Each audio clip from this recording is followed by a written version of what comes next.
The advice and opinions expressed by the host of Autism Live and her guests are meant solely as suggestion and should not be in any way construed as child-specific advice. The Center for Autism and Related Disorders advises working with a board-certified behavior analyst who has experience with autism before starting any intensive behavioral intervention. Any choices you make in determining your child's treatment are completely at your own discretion.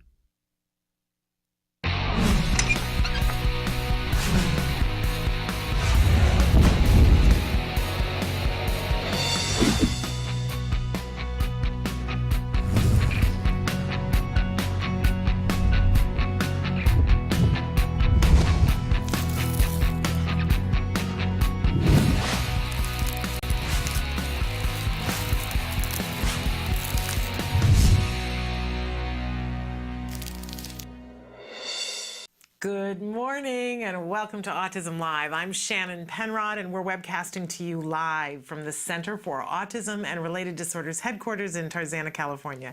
Welcome. It is our only show of this week and I feel so much pressure to make sure we get everything we need to packed into this 2-hour period. But let me tell you, we got a lot that we're going to pack into these 2 hours. We will, be live with you for 2 hours talking about autism from a 360-degree perspective. You know, if you've been watching the show, that we've already started our Festival of Toys, and that each hour we feature a toy, the toy of the hour. I'm going to give you a big hint that our toy of the hour, it's going to be for both hours because it's a huge thing that we're going to do here today. You know that it's here in the United States, it's Thanksgiving week, and I'm grateful for so many things, and I want us all to be thankful for things. So here's the deal. Our toy of the hour for this hour and next hour is the PlasmaCar. Okay, now I asked a bunch of therapists a couple of weeks ago. I said, you know, what are the toys that you just have to have if you have a child without, what's the creme de la creme for a child who's on the autism spectrum? And this is what came up, the PlasmaCar. So we called the PlasmaCar people and they have been very gracious, and I have a few. I've got a couple of yellow PlasmaCars that I'm going to be able to give away. So we're going to be talking about the PlasmaCar this hour and why it's such an amazing gift to give a child who's on the autism spectrum. But if you want to be entered to win this toy of the hour or the toy of the hour next hour, which is still the PlasmaCar, it's PlasmaCar all day today. Can you feel the excitement?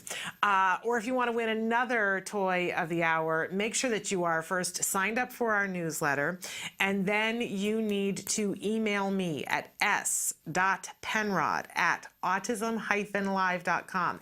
Tell me why you want to win the toy of the hour. Now, normally you need to include your address where we can ship it to you. And for the PlasmaCar, though, you must include your phone number. So I need your address, city, state, zip code, and your phone number. So because it's a rather large box and they sometimes need to call to make sure when somebody's going to be home to drop it off. So you need to email that off to me as soon as you possibly can. Tell me why you want that PlasmaCar, and I'm going to tell you a little later on the hour why you want the PlasmaCar. So that's our toy of the hour. Love that PlasmaCar was so gracious and donated some yellow PlasmaCars. So very exciting. Now, I mentioned that we are going to be live for the next 2 hours, and we hope that you will be interactive with us. This entire show is meant to be interactive. We want you to talk to us. We want you to tell us what's going on in your life, what you need, because this show is about hooking you up with resources.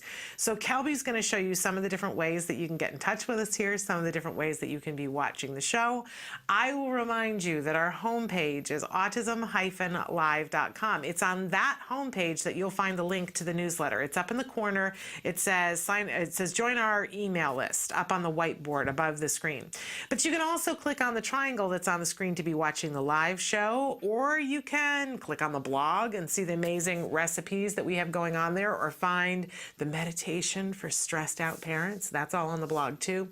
And then to the side of the screen where the show plays are our live feature boxes, a series of white boxes. Put your cursor in the one that says your question and then start typing and hit enter. It will show up here on my screen with a little bit of a time lag, but still close enough that you and I can be having a conversation.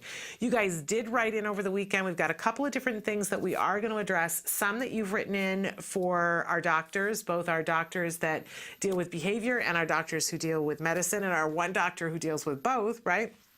Unfortunately, we are not having Dr. Copeland with us this week, but she will be joining us in just, I believe it's 2 weeks, maybe it's 3 weeks. She's here on the third Tuesday of the month, but I'll be saving those questions for her that you wrote in specifically about detoxing and one about yeast and being restless. I'm saving those for Dr. Copeland, but we have some other questions that I can answer.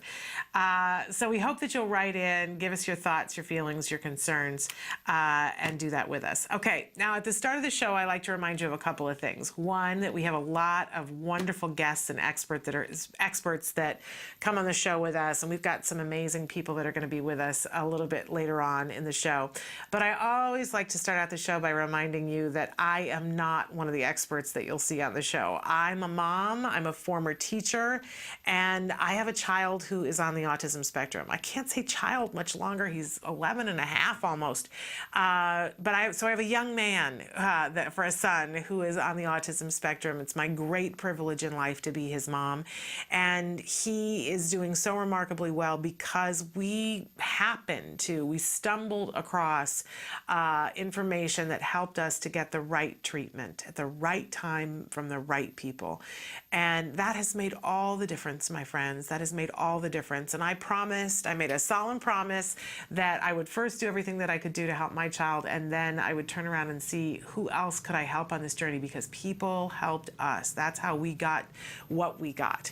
I know that it's not one size fits all autism. I know that each and every one of you has something different that you're looking for, but I welcome you here, whether you're a parent, a teacher, a practitioner, or an individual who's on the spectrum. I know you're looking for some resources. I know you're looking for some hope, and I tell you what, we've got both. So write into us, tell us what you're looking for, but just don't expect me to be the expert. I'll share my experience and I'll share some hope with you, and I'll hold your hand along the way, and I'll try to connect you to the resources that you're looking for, those individual resources. Sound like a good plan? By the way, it's all free here. All the different ways that you can watch the show, it's free. Writing into us when you hit enter and write into us, totally free. We want you to save the resources that you have, the financial resources you have to get the treatment, not the information. Isn't that a wonderful thing? All right, so we like to start every morning with something that I fondly refer to as the jargon of the day. This is when we take on one word, one phrase, one acronym.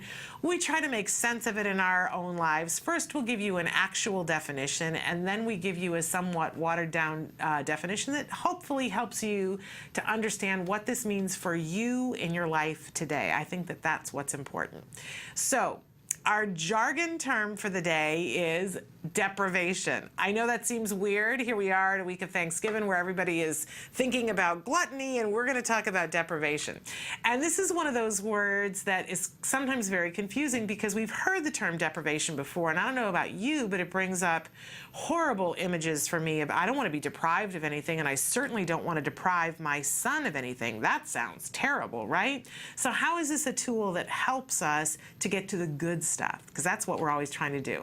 Let's take a look at our actual definition. Deprivation, when we're referring to autism treatment, is an establishing operation that results in increasing the reinforcing value of a particular event or stimulus, and thus increases the frequency of behaviors relevant to those events as consequences. For example, a person is more likely to engage in behaviors that have previously resulted in access to those events or stimuli in the past. Okay, let's be honest here. If it didn't have the example, I don't know about you, but I would be lost in the woods going, huh? What does this have to do with my life? This is why we take on the jargon of the day. So let's go to our working definition here, deprivation. When a child's access or an individual's access to something is withheld or restricted for a period of time, resulting in that thing seeming even more desirable to them, increasing the chance that the child will engage in behaviors that have previously resulted in access to those things. Okay, so let's talk about this with Thanksgiving. If I started giving you pumpkin pie for breakfast, lunch, and dinner, and you love pumpkin pie, it's your favorite thing in the world, but I give it to you breakfast, lunch, and dinner Monday, Tuesday, Wednesday, and we get to Thursday, and I need for you to sit at a table with a bunch of people that are clanking spoons and making a whole lot of noise, and I say to you, if you'll sit nicely at the table, you can have some pumpkin pie. Now, you know, you've had pumpkin pie, so it's not that big of a deal to you right now, right? You're not really going to feel the need to overcome something that's difficult in order to get the pumpkin pie because you've had the pumpkin pie. However, if you love pumpkin pie, if it's just your most favorite thing in the world, and we sit down to Thanksgiving dinner and you haven't had pumpkin pie for at least a couple of days, and I say to you, aren't you excited? We're going to sit here and we're going to be here with other people and you're going to keep your napkin on your lap, and then we're going to have some pumpkin pie. You're going to be excited and you're going to be willing to have the napkin on your lap and deal with all the clanking spoons because you want the pumpkin pie. Now, we're not talking about not feeding children, and we're not talking about teasing them and making things difficult for them and stealing something away from them.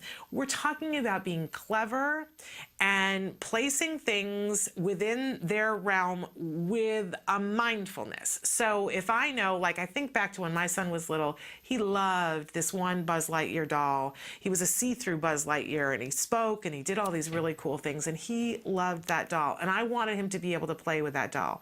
So when he would lay down and take a nap, we would take the Buzz Lightyear doll and we would put it in a cabinet, not in front of him where he could see it and go, look, I'm putting this away and you can't have it now. That would be teasing. Okay, but when he was asleep, we would take the Buzz Lightyear doll and put it out of his sight. And then when it was time to work on something that might be just a little bit difficult for him, we would get the Buzz Lightyear doll down and we'd say, you know, we're going to do this, and then we're going to play with the Buzz Lightyear doll. And he was thrilled to do what he had to do. He would work a little bit harder because he knew he was going to get we made it special. I always think of deprivation as supercharging something. If we eat something again and again and again, it's not so wonderful. If we get access to something again and again and again, it's sort of, you know, it's the thing. So we create a state of deprivation where, again, the important part of this is that it's for a period of time. It's not forever. For those of you whose kids love video games, and if the therapists come to your house and they say, can you make it so that the video games are only accessible after they've done some work? It's hard as a parent. It's really hard to do that. But you will find you get further, you get more done, and you will have a happier child. I know that when you do the math on it, it looks like, my kid's not going to be happy because I take it away from them. But the truth is that what you're going to do is set up a circumstance where they do something and you give it to them and it's like, yay, I got something really remarkable. And you will be building a person who gets it, that when I do something great, I get something great, and they won't be so into the video games. And you can apply this to absolutely anything. Creating a state of deprivation does not mean torturing the child. It does never means starving them, having them do without food or drink, right? We're just taking something that they love and being conscious about when we give it to them and pairing it with things that they've done where they've been successful. It's a great thing, and it builds skills. Deprivation. Okay, we're going to move on now to our question of the day. We always have a question for you. And of course, on this wonderful Tuesday before Thanksgiving, we have to ask you, what are you grateful for? And I'll tell you what, I said to Kelby this morning, I'm all emotional today. There's the list of things that I'm grateful for is endless, right? But one of the things that I want to make sure that I say today is I'm grateful for you. I'm grateful for all of you who have stuck with us through thick and through thin for this little show that could. I'm grateful for you because I don't have to feel alone as a parent anymore. Because we hold hands together, we get through this together. I'm grateful for you for the journeys that you're on, because you're the strongest people that I know. You care about individuals who are on the autism spectrum, and that's a great club to belong to. So I just want you to know I'm grateful for everything you do. I'm grateful for every breath you take. I'm grateful for you hanging in when it gets hard. And I'm grateful for you for being here with me and for spreading the word, because together Together, si se puede, right? Okay, so moving on, we always have a topic of the week, and our topic this week, of course, is gratitude. I'm already having a mop down, my goodness. It's important for us to express gratitude. I love that most countries have some sort of a holiday in which you celebrate gratitude. And I wish that we had like gratitude. Nancy sent me a thing this morning about creating Gratitude Tuesdays, that we have a regular day in which we express gratitude. I know I journal in the morning, and I try to write at least 3 things a day that I'm grateful for, and it's amazing that 3-minute little time, how often that can change the equation for me, because even and when we do this and we model it for our kids, I was just thinking about sometimes with Jem, our kids can be black and white sometimes, that things are good or they're bad, right? The truth is that most things in life are somewhere in the middle. I know that's not as exciting, but that's sometimes the reality. And when we remember the things to be grateful for, it kind of swings our focus, and it swings our kids' focus over to. If you see somebody who's like, everything is terrible, everything is horrible, right? And we say to them, well, what are you grateful for? Everybody can come up with at least one thing to be grateful for, and that expands our vision into the fact that, okay, it may seem like a lot of things are not okay right now, but there are some things that are in the plus column. That's a really important thing to do. We all have something to be grateful for, because just when you think you've got it worse, man, you meet somebody who's had something else. And we're going to be talking about that today. In fact, let's take a look at what exactly we have planned for you during the show. Of course, we're giving away some PlasmaCars, and we're going to be talking about that in just a minute. But we're going to talk about, I'm going to give you some tips and tricks for Thanksgiving and a craft that you might want to work on with, and it doesn't matter age or ability in your household. I think this is a great craft for everybody. We did this in my house last night. You can see part of it hanging here, my leaves. I'm going to show you how to make a grateful tree. In the next hour, and we've got some amazing in the news for you today. I'm going to be reading from the Pope's address, which is something to be grateful for. And then in the next hour, we're going to have Jess Block Nerren joining us, and she is an amazing autism mom. She is a press agent who deals with a wide variety of different businesses and individuals and helping them to get their names known. She's an incredible press person, and we came to know Jess through the autism community because she does some work with Autism Speaks in Southern California, and also reps a couple of people that we just adore. And she's one of the nicest people on the face of the earth. Just one of those kind of people, brings her own joy with her. You can't be around her without smiling, that kind of person. And very active in social marketing. I don't get to see Jess very often, but I get to see what's going on with her. And she has a kiddo who's on the autism spectrum, a young man who just is another person of light. And it was devastating to all of us in February when Jess posted on her social media that her son, who has autism, was diagnosed with cancer. And I will tell you that it took my breath away. I can't even imagine what it did to her. But for so many of us, it stopped us dead in our tracks. Because you might be thinking, oof, I'm having a bad day, and autism is kicking my keister, right? And that happens. We've all been there. I can't imagine what it would be like to have my child diagnosed with cancer.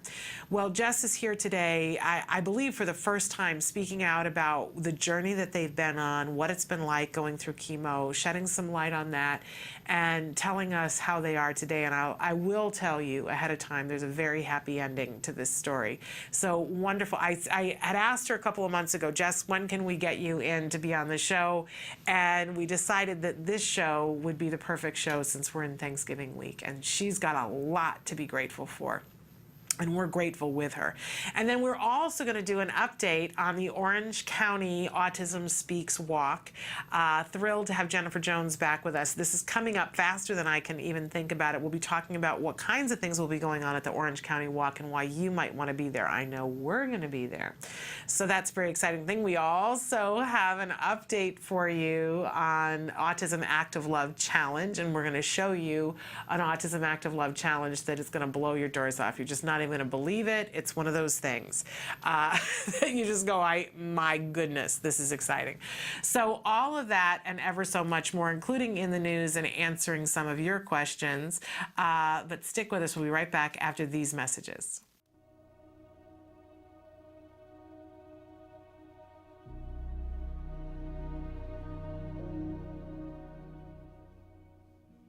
Hello, fellow activists. Last week, we talked about the first step to empowerment.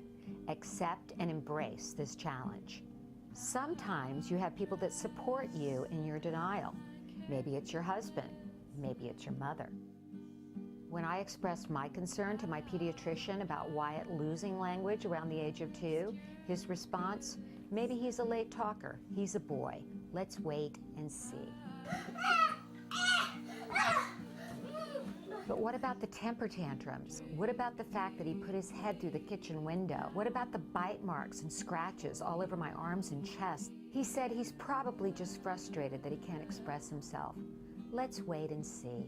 But autism doesn't afford us that luxury. Of course, I was relieved with my pediatrician's reassurances, but I should have gone with my gut, because if I had, I could have gotten a diagnosis 2 years earlier. And I lost 2 valuable years that could have been spent on early intervention. And finally, when Wyatt was diagnosed, he was misdiagnosed. But of course, part of that was my problem too. I lied in a lot of those parent questionnaires so things looked better. I can't turn back the hands of time, but I can recommend that you face this challenge head on. Denial prevents us from walking a path we eventually will have to walk anyway. The sooner you face the truth, the sooner you can help your child. Until next time, take care of yourself and keep the faith. Welcome back to Autism Live. I mentioned at the top of the show that we are doing something really special today. A lot of something special, but you know, we've started the Festival of Toys, and I love this time of year because not only do we get to talk about the toys and items that are good for our kids and that make a difference for them, but we've reached out to some of the companies that make these items, and they have ever so generously offered to give us some to give to you. So this is very exciting. We have something called the Toy of the Hour. And this hour and next hour, we are featuring the same toy, the PlasmaCar. Now, I want to go back and mention that when we got ramped up to do this year's Festival of Toys, I asked a bunch of therapists and BCBAs, Board Certified Behavior Analysts, which toys do you recommend for kids who are on the autism spectrum? Our parents and our teachers want to know. And overwhelmingly, this was the toy that was recommended to me, the PlasmaCar. And I wasn't sure what that meant, but as soon as I looked it up online, I remembered this toy because it was one of my son's favorite things. It is a fabulous car that children sit in. They put their feet up and there's a steering wheel, and all they do is move the steering wheel back and forth, and that creates a motion that makes the car go. It is a fabulous thing, and we've heard from our therapists. I had a board certified behavior analyst who wanted to be with us this morning to rant and rave about how fabulous the car is, and she got called away with an emergency for a kiddo, so we're going to have her after the break when we come back next week. But I want you to know that I'm told that these cars, first of all, they're so reinforcing to our kids. They're easier for them because the hand-eye coordination is enough for them to work on without having to pedal like a tricycle. So this makes it possible for all of our kiddos to be able to steer and to be able to be with the other kids. It can be a very social thing. Really tremendous, remarkable, well-built toy, the PlasmaCar. In fact, we went to the PlasmaCar people and said, hey, we've got some therapists that are loving on your toy, and they were so thrilled that they have given us a handful of yellow PlasmaCars to give away. Yes, you could win a PlasmaCar. So here's how you want to go about entering. Make sure that you sign up for our email list on our page, autism-live.com. It's up in the corner on the whiteboard. It says join our email list. Then you need to email me, s.penrod@autism-live.com. Tell me why you want a PlasmaCar. give me your address. You got to have your name, address, city, state, zip code so that we would know where to ship it if you are chosen. And I need your phone number for this toy in particular because it is such a large toy. We need to have your phone number in case they need to call when they're delivering it to make sure if somebody's home. So you will need to include that as well just for this toy. For the other toys, I don't need that. For the PlasmaCar, I definitely need to have your phone number.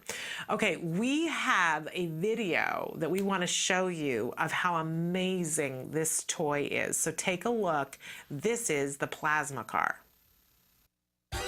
Make way for PlasmaCar. It's kid-powered and loved by drivers of all ages. There are no batteries, no gears, no pedals, just hours of endless fun.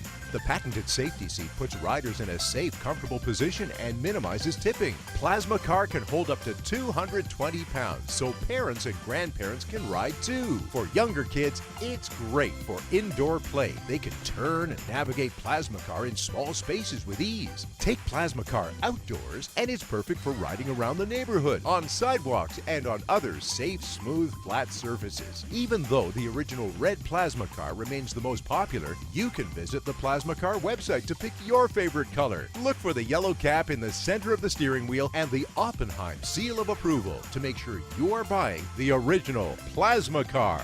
PlasmaCar, kid-powered and kid-approved for many miles to come. Amazing toy. Amazing toy. So if you would like to win one of those PlasmaCars, make sure that you sign up for our free newsletter, which is on the email list, and then email me s.penrod@autism-live.com. You must include all the pertinent information about where to send it and your phone number. Of all the responses that we get, we will be picking, I guess I can say it, we have 6 of them. We have 6 PlasmaCars, folks, 6, and they're all yellow. And if we'll be able to pick 6 winners from all the appropriate responses at random. We're just going to pick them at random. And we will notify you next week if you have won a PlasmaCar. So isn't that exciting? Tell everybody you know. Sign up and see if you can win a PlasmaCar. Okay, we've got so much news to cover because this is the only show that we're doing this week. We're probably going to do this in 2 segments, but I have to start out. We've got some props for the Pope, okay? We mentioned last week that the Pope was going to be having a special address on Saturday, meeting with individuals who are on the autism spectrum and their families. And we've seen the pictures. I'm sure that you've seen the pictures as well, that it looks like it was an amazing, amazing event. He was just sharing some love on our kiddos, which I so appreciate. Well, he also gave an address, and I love that you can get it if you go to the Vatican's homepage. You can get it in Italian, and we were able to translate it into English. Thank you to Google Translate. So, you know, my Italian not so good, and Google Translate, it's pretty good, but we have to cut it a little bit of slack here, right? But there are some things that I wanted to share that the Pope said that I just found really amazing. He said, "I greet with affection all of you who come to take part in this meeting, which focused on prayer and testimony, along with people with autism spectrum disorders, their families, and industry associations." He goes on to say that such disorders as this are one of the fragilities that involve children and consequently their families. They represent one of those fields that are of direct responsibility of governments and institutions, without, of course, forgetting those of Christian communities. He's calling everybody out, saying we have a responsibility to show up for this community. He said, you need the commitment of all to encourage the reception, meeting, solidarity in a real work of support and promotion of renewed hope, contributing in this way to break the isolation and in many cases even the stigma burdening people with autism spectrum disorders as often and also often of their families. Absolutely love, he says, but first of all, listen to the deep needs that flow from the bottom of this disorder, to be accepted without shame or folded in solitude. Absolutely love. He goes on to say that we need to create a network of support and services, complete and accessible, involving, in addition to the parents, the grandparents, friends, therapists, educators, and pastoral workers. These figures can help families overcome the feeling that can sometimes arise: inadequacy, inefficiency, and frustration. And he goes on to say, thank you so for the action done every day by families, church groups, and various associations that represented here today. And we listen to the significant and moving testimonies. To all of them goes my personal gratitude and that of the whole church. He goes on to encourage scholars and researchers to do the research to be able to help these families. He says, all this due attention to the rights of the sick, their needs and their potential, always maintaining the dignity of every person. Absolutely love it. I said on Thursday, I'm not Catholic, but this Pope, I am loving this Pope. I don't think that we could have had anybody say it better, even translated from Google Translate. We want to thank the Pope for reaching out and being so eloquent and reminding us that we are all on the hook. We're all responsible for making sure that we help these individuals and help them achieve their individual potential and dignity. Too wonderful. Now, in other news, earlier this week, the 3 teens who admitted to perpetrating the crime of dumping urine, tobacco, and spit on a 15-year-old with autism because they were pretending to do an ice bucket challenge, they were ordered on Monday to do community service and to write apology letters to the victim and their family. The teens have admitted to the assault and disorderly conduct. They did this in juvenile court. I found it interesting that the teen who was on the autism spectrum and his family weren't in court, but their attorney did read statements from the boy and his mother. One of the things that the boy said was, "Why would you do that to me? I trusted you. How dare you?" I'm thrilled that he said, "How dare you," and not just the, "Why did you do this? I trusted you," because that's a good sign, saying, "How dare you," that he is starting to understand that this is something that should never have happened to him. In the past, we've heard stories about him referring to these people as his friend. In his mother's statement, she did say that the reason why he remained silent for the 2 weeks was because he was embarrassed and because he was afraid to lose the quote-unquote friends. She did say that what was done to him was, quote-unquote, not appropriate human behavior.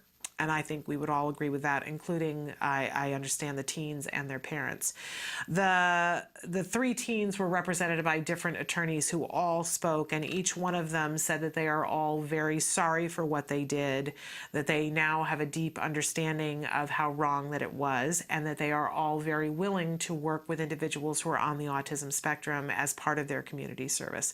And we hope that they do that. I will say that one of the lawyers, Attorney John Lawson, said, "When you are a teenager and the focus of international media coverage, it makes you grow up pretty quickly." Well, gosh, forgive me if I don't feel sorry for you for having to grow up quickly in this circumstance. We're going to take a break, and we're going to come back. We've got some more news for you later on, but first we're going to take a break and come back with some questions that you wrote in about. Stick with us.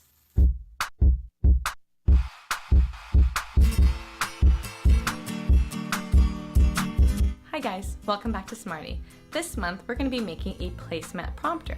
As we work on this activity, you'll notice that these icons will pop up. These tell you important information about what skills we're using to create the craft and how to access these lessons in the Skills program. Skills is the ABA-based online tool that helps parents educate their children that are on the autism spectrum.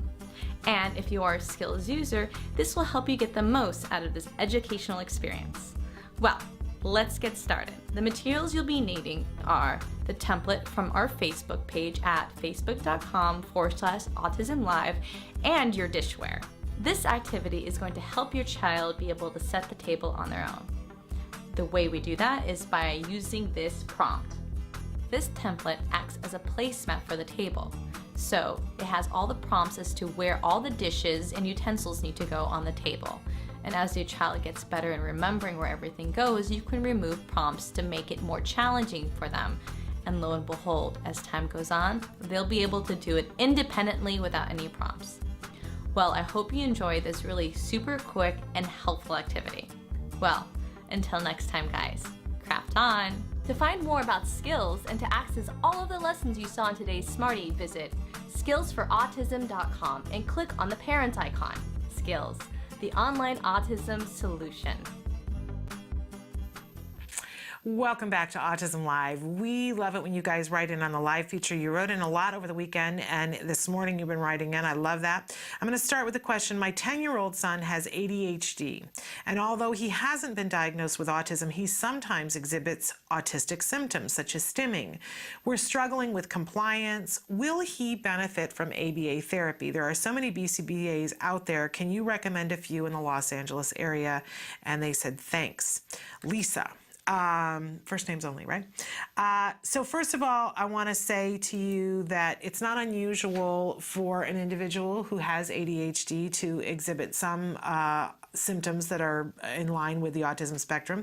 It doesn't necessarily mean that they're going to get an autism diagnosis, and I think it sounds like you already are aware of that.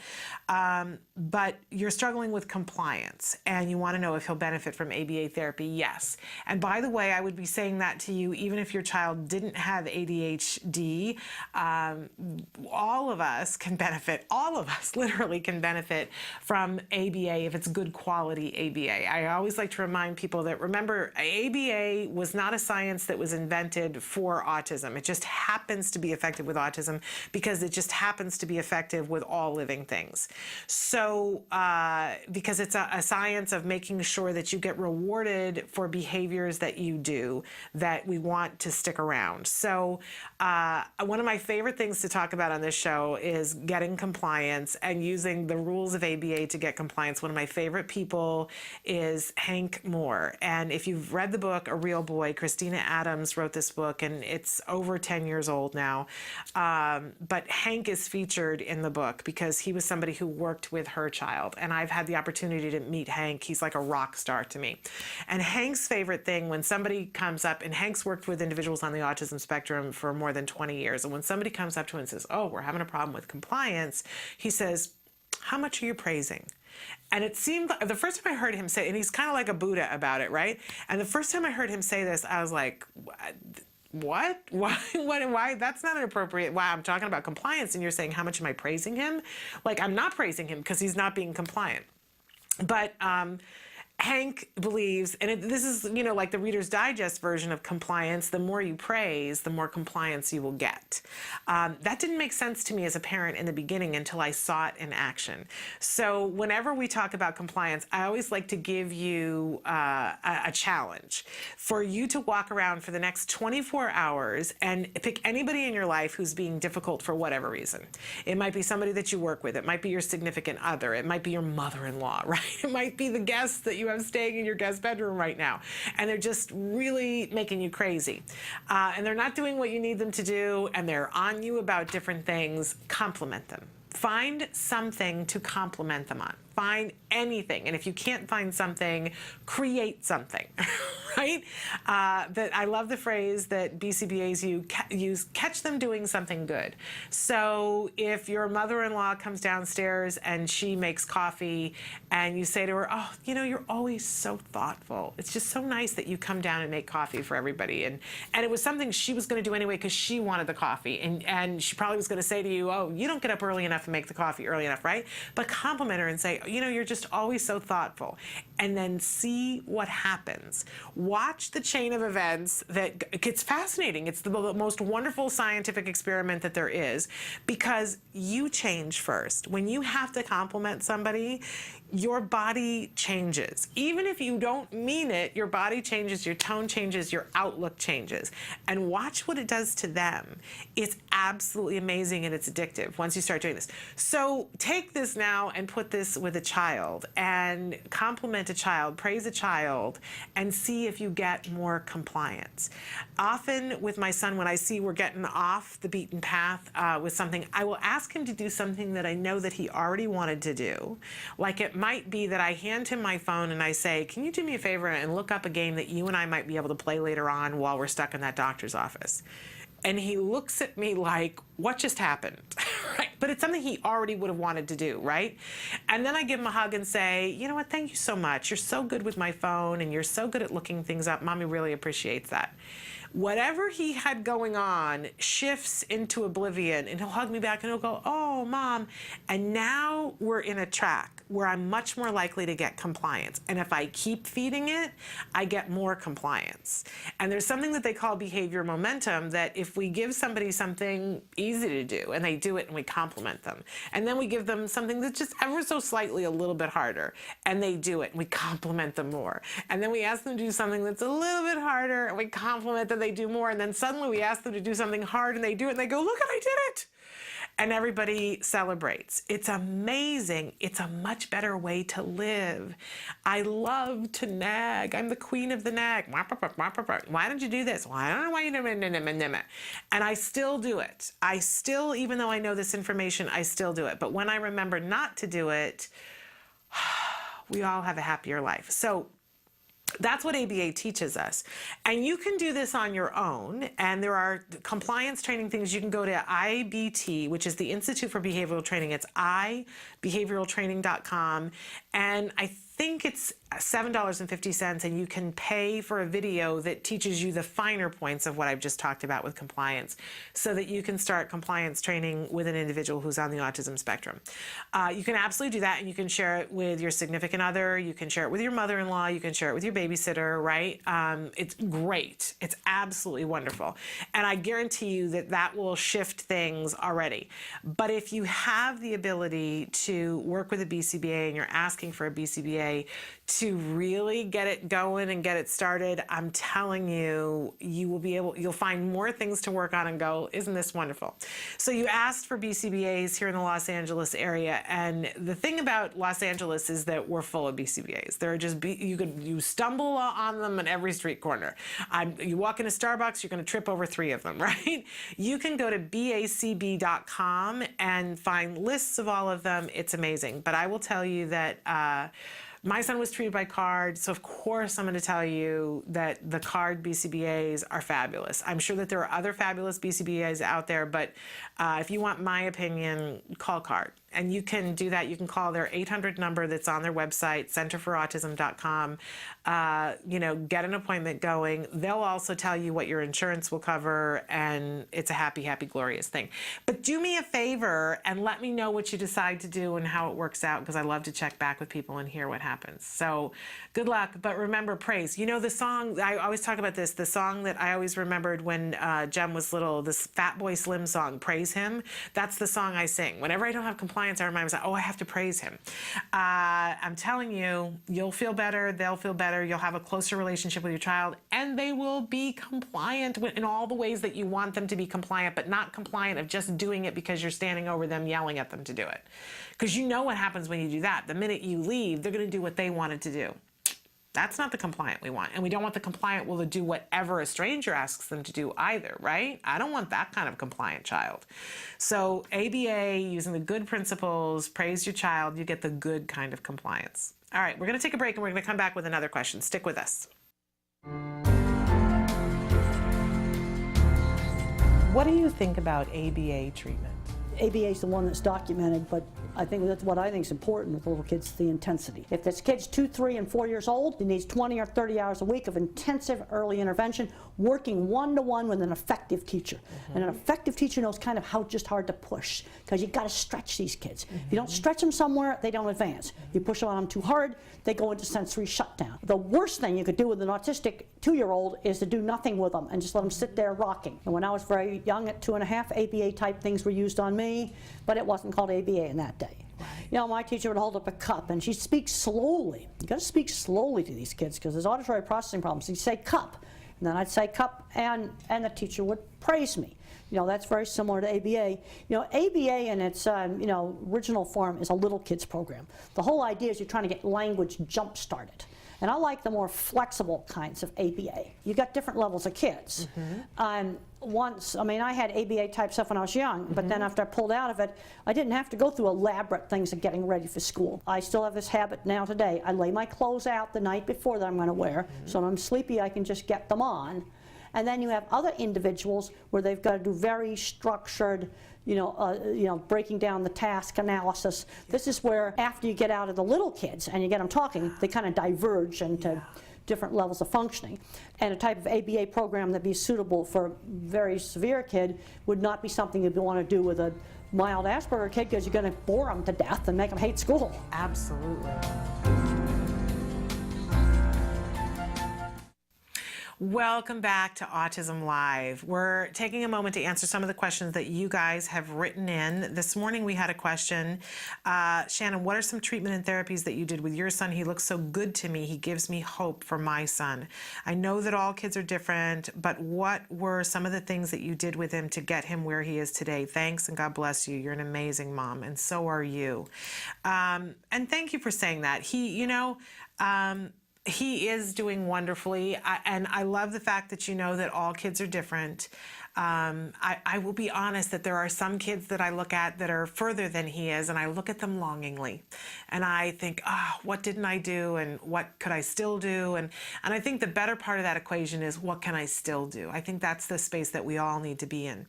So, the things that we did with Jem that I'm really happy to talk about. I mean, obviously we did really good quality ABA.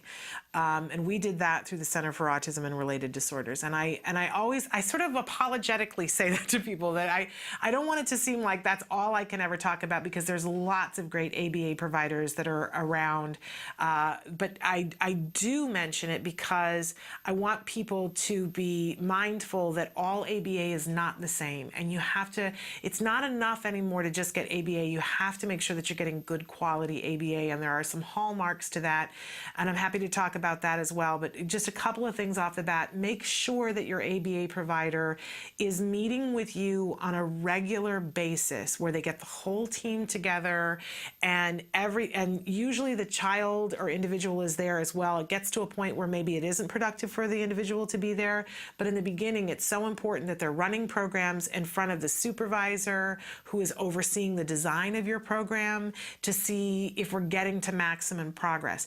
One of the things that I love about CARD is that they have a saying here saying that the child or the individual is never wrong.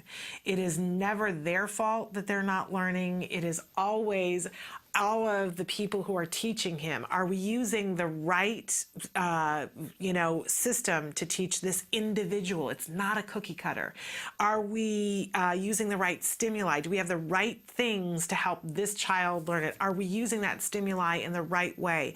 Are we, getting the right person to work with? If they're not asking those kinds of questions, because a child should be making steady progress. And if there's ever a place where the child on their graphs is flatlining, or heaven forbid that the child is losing skills, those are the questions that have to be asked. And another big thing that's a hallmark of quality ABA is, are they striving for generalization from the very first moment that they start working on a lesson?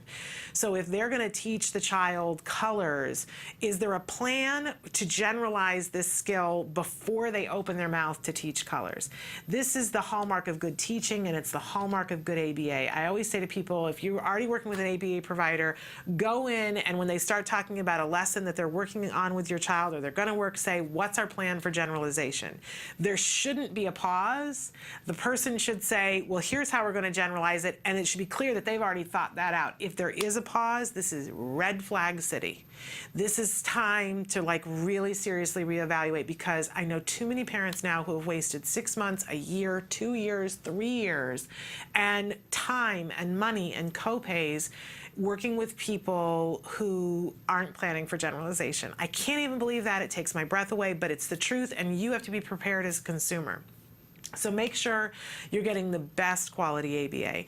We fought to get the best quality ABA and to make sure that we had that before he went to school. My school district wanted him to go to school at the age of 3.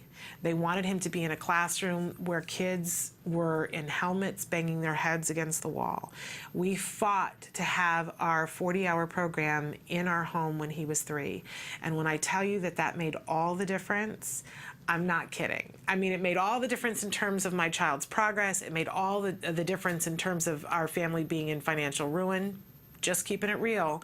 And I'm grateful that now there are opportunities for families to not have to do that because of insurance and because they have center-based systems where you could potentially continue to work while your child is getting that one-on-one ABA, but you're gonna have to fight for it. I wish I could tell you that wasn't the truth. There are places where you don't have to fight as hard, but you're gonna have to fight for it. And then on my hit parade of other things, there's two more things I wanna talk about. One was that my husband and I took it seriously, and we said, this isn't just about what the therapists are gonna do with our kid, it's about what we do with our kid. Everything they do, we have to learn, and we have to get as good or better than them. I still have on our wall a sign that says that the team is only as good as the weakest player on the team, and I will not be the weakest member on my child's team. And my husband and I took that as seriously as a heart attack. And you have to get educated. You have to. I see too many parents now who, and I know you're overwhelmed. Oh my goodness, do I know you're overwhelmed. But this is not the moment to fuzz out. I promise you there will be moments later on to fuzz out, but this is not it. You have to get involved.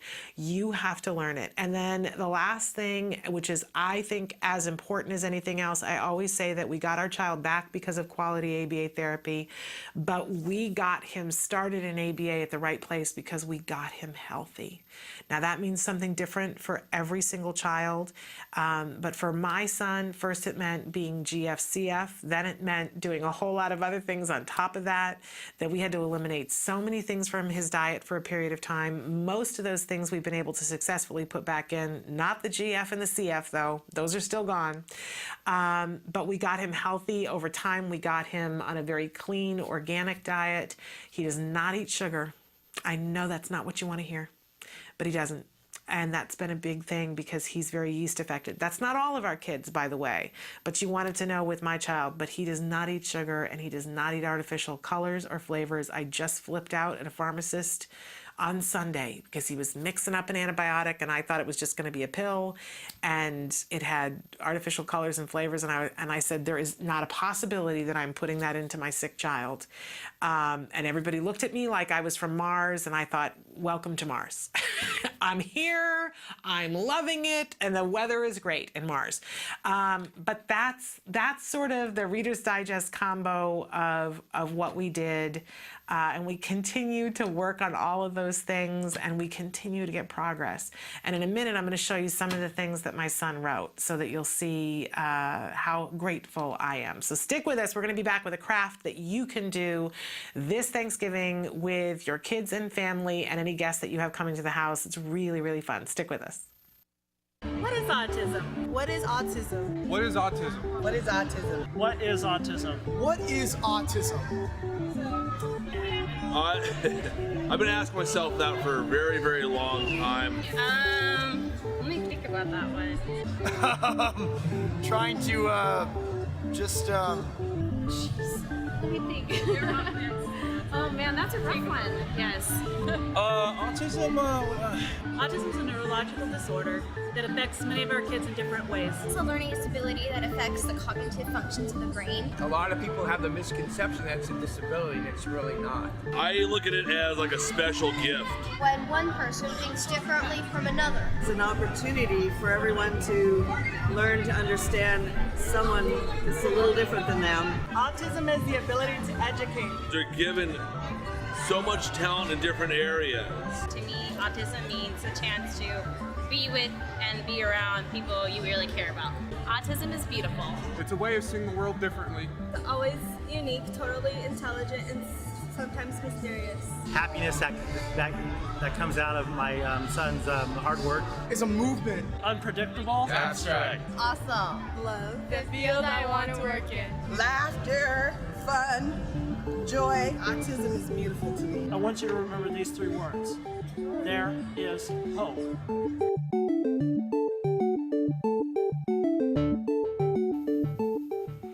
Welcome back to Autism Live. We always like to share something personal here during the holidays.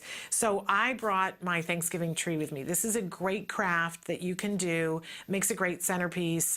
You can't see the whole thing here, but I love to craft with things that I don't have to go to the store. So if it's 8 o'clock at night and I want to do something really quick, I want to be able to find things that I can use at home. So you can take any vase, but I have a ball jar here. And you need something to hold the branch up. And so what I've got in here, it looks kind of like dirt, but it is actually looks like light dirt. It is actually powdered sugar and cocoa. So if the branch is clean enough, you can make hot cocoa with it later on. But in any case, I went out into the backyard and grabbed a branch. It's that time of year where there's branches with no leaves on them. And all of us have some of that tissue paper around that you use to stuff in a gift bag for a birthday party or something like that. And I took a bunch of different colors and just cut out a square and stacked them. And then I cut out some leaves and had them all in a stack. And you can do this at home. And what we've done in the past is had this in the entryway, and when people come to dinner, they each take however many leaves that they want to, and they write something that they're grateful on the leaf, and then you have a glue stick, and all you have to do is put a little dab of glue on the little stem part, and they can affix it anywhere that they want on the tree, and you can have them sign them or not. But what you end up with is a beautiful cornucopia of fall colors on the leaf that all say different things. Now, my husband and my son and I did this last night, and I remember doing this with Jem when he was little. And by the way, when he was very little, what we just did was we had him stamp the leaves. Later on, when he was working on tracing things, we had him trace the leaf, and then I would cut them out. Then later on, I had him cut the leaves. Right now, he's busy tween, and he doesn't want to be cutting things out. You got to get them where you can, right? But he's working on handwriting, and he's working on being mindful of all kinds of things around him. So, and one of the things that he's also at 11 working on is being able to write with a pen. Sometimes he uses too much pressure, and sometimes he uses too little pressure, and he doesn't have the angle quite right to get the pen. I would recommend, if you're going to have a child write on the tissue paper, you want to get a felt tip pen or a Sharpie or something like that. A regular pen isn't going to work great, but we did have Jem write with a regular pen so that he could regulate. You're working on a skill, right? And he was very precious with his leaves until it was time to glue them on. He didn't want me to see them, and they brought me to tears. He's got one, let me see if I can see here, some of the, he says our safety. He was grateful for our safety. Our sanity, he said, because I always talk about, we're running around like crazy people. He wrote our health. One of the, what's this one that he wrote? Our heart. I just was so touched by some of the different things. I wrote things like, I'm grateful for my family and friends. My husband wrote that too. We all wrote, we're grateful for our dog. Jem also wrote, I'm grateful for our thoughts. I just thought that was remarkable. So it's really fun to have this hanging around the house. Oh, I wrote I was grateful for video games. Jem said, I'm grateful for our life. And then I don't know what this one says, if I can turn it around. Oh, for our fun. I'm grateful for our fun. You end up having a really amazing thing. It reminds you to be grateful. I guarantee you'll put a smile on your face. It makes a great centerpiece or something in that front, in the front of the house right by the door when you're having people come in. It gives them a fun activity to do, and it gets everybody in the right mindset, being grateful. But it's a pretty thing too, and if your branch is clean, you can make hot cocoa afterwards. So try it. Do a grateful tree. Meet your kids where they are skill level. There's something for everyone to do when you do a grateful tree. We're going to go now to the A word. This is an ongoing documentary that's being made here at the Center for Autism and Related Disorders following a little boy, Jack Riley, who was diagnosed with autism at the age of 2. And we get to drop in on his family and see what it's like when you have that intensive ABA experience in your home, not only for the child, but for siblings and for the family. So take a look. This is the A word. Nick was diagnosed with autism in 1994 at the age of 4. He received 5 years of therapy from CARD that eventually faded out. Nick recovered from autism in 2001. The song I'm about to perform is by the Red Hot Chili Peppers. CARD helped many patients, myself, to recover to this level now. Cheryl and Mike's son, Jack Riley, was diagnosed with autism in 2010 at age 2. He's been receiving therapy from CARD for a 1.5 years. Today, Cheryl, Mike, and Nick meet for the first time. I'm curious as to what you remember. I certainly remember pretty long sessions, and I'd be frustrated if I would make mistakes. I mean, I remember one time I had to count a row of 6 blocks, kept messing up. That was really difficult. I need it. No. I need it. I need it. At what point do you recall hearing the word autism? I was able to figure out what I was going through without anybody having to tell me. Our concern is if it's a big secret to hide. I don't know what we can say. No one ever told you, you just discerned But it? the reason I'm comfortable talking about this is because I felt it.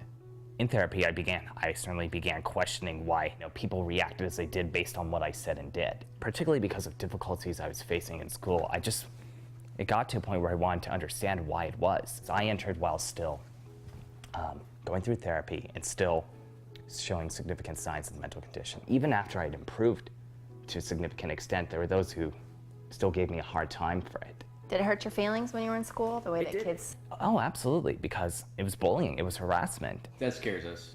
They called me names. I was basically, when it came to sports and PE, I was usually the last kid chosen. Did teachers intervene? Fortunately, not really. I mean, it was just so hard for me to talk about it because of how ashamed I felt. Certainly the first few years of elementary school, I don't think I really had the most supportive teachers. I mean, I remember my mom told me how my first grade teacher once said that she thought I had no chance of getting anywhere. And going away to college and out of state and being the only person from my old school district has made a difference. And it's just really improved my social life tremendously because I got to be me, because with nobody knowing about my past, I wasn't faced with these misconceptions and prejudgments. Do you tell new people that you meet? No, that's not the first thing I will ever No, I would tell hope it's not the and first you thing. know what? In most cases, I never do, because while it's a part of my past, it doesn't define who I am. I mean, just thinking back to the very beginning, pretty much each episode, autism, what, not who. I want to tell you right now, though, I'm so impressed with you. Likewise. I want you to know that. Likewise. I mean, your son really inspires me just as much because I'll tell you anytime. I adore him, but I'd be lying if I said it wasn't challenging. I mean, it's cost me the stuff that like career things, goals. I don't care about those anymore. I work at night. I'm tending bar. Not that I'm too good for that. I'm just saying that's what I do.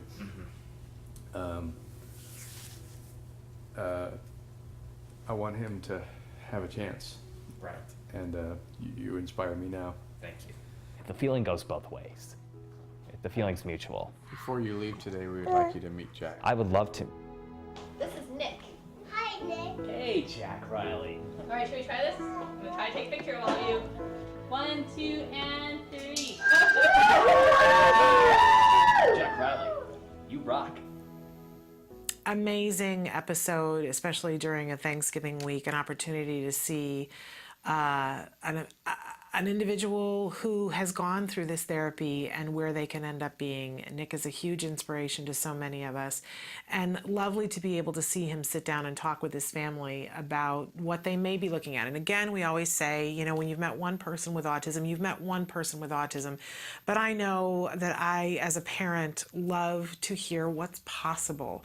It rejuvenates me, it helps me to buckle down and do the things that are sometimes hard, right? It's my reinforcement. And I know that it is for a lot of you as well. And wonderful to see Nick and to see him have an opportunity to sit with his family. Wouldn't we all love to have that opportunity? So lovely for us to be able to drop in. Hey, I wanted to address really quickly, first of all, remind you that you can be watching the A Word in its entirety, watch it whatever point you'd like to drop in on their very own YouTube channel. It's so inspirational and reminds us all that we're all working towards getting to the good stuff, right? Wanted to take a second, though, that somebody wrote in in after the last thing we talked about and said, how can I make my son sugar-free? Well, first of all, I want to say to you that this is really contingent upon the individual's age, right? That especially if a child has been having sugar for a long period of time, it's really not advisable to cold turkey an individual unless they're old enough and that they can understand and it's their choice, right? Because that's a hard thing to do. But you can very slowly taper things off. There are so many things that are available. I don't advocate switching to the sugar-free things like the aspartame and all of those things. I don't think that that's a good switch, but things that are naturally fruit sweetened. My son enjoys a coconut ice cream that is fruit sweetened, and to him that's living large, right?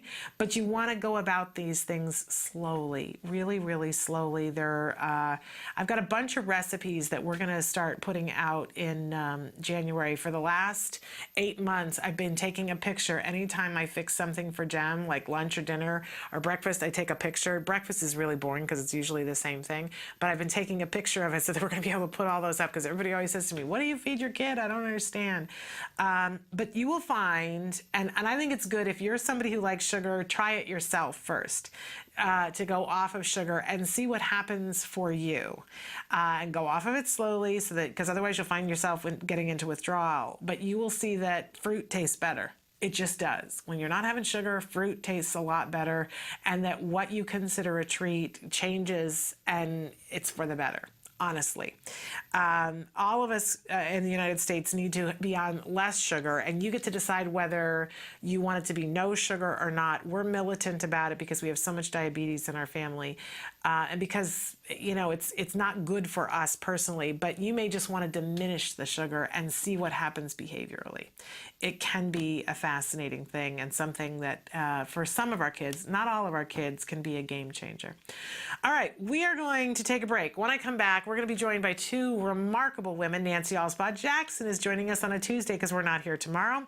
And we also have a remarkable autism mom. Jess Block Nerren is going to be with us, and she's going to tell you her story of having a child who's on the autism spectrum and the unthinkable happening, having that same child also get a diagnosis of cancer.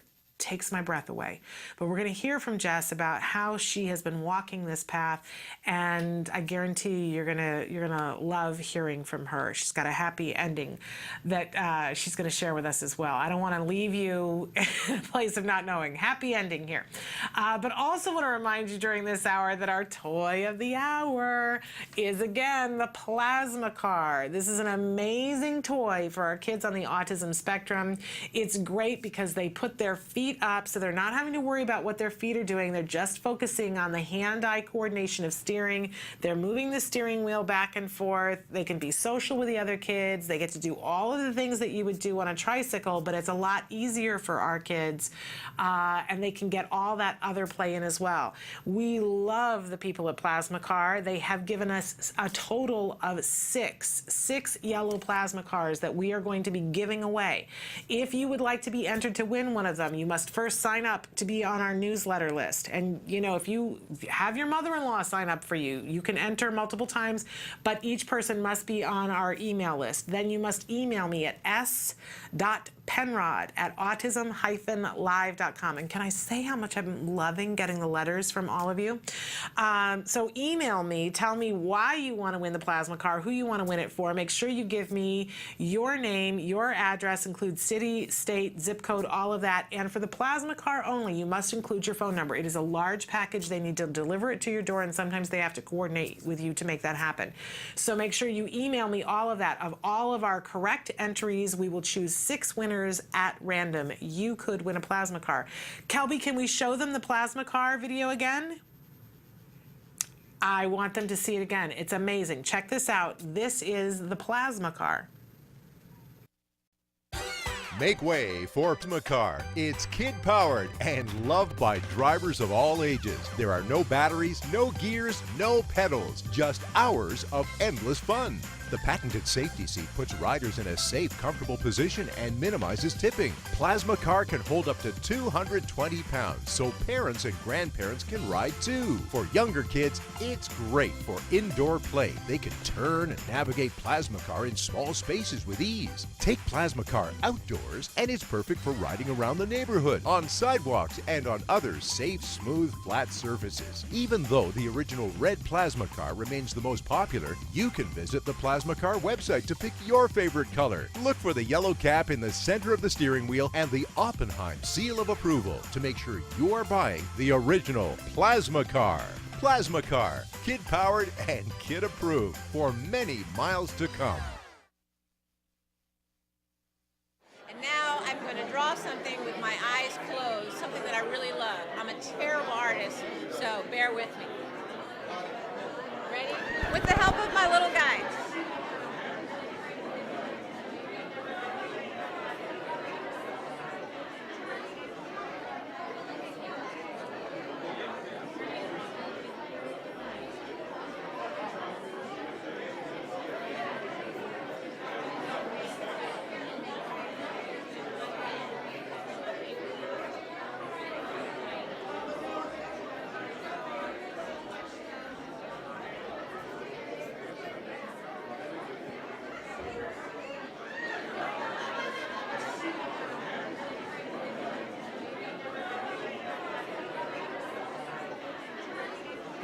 Are you done, Roman?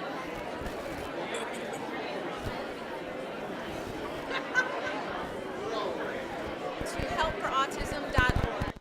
Hi, I'm Robinson Pete, and I'm taking the Autism Active Love Challenge to show support for this wonderful cause. Now I'll draw something I love with my eyes closed. Ready?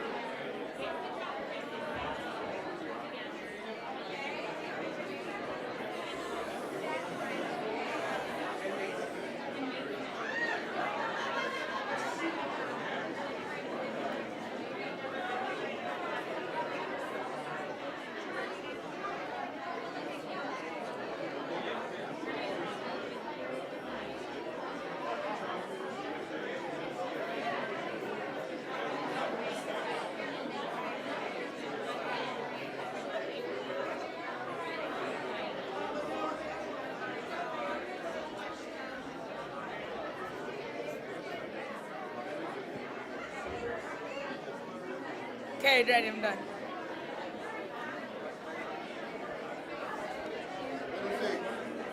It's not too bad. I challenged Tiffany, my dad, and my sister Ryan. Please take this challenge. Also remember to donate and help for autism.org. Together we can make a difference.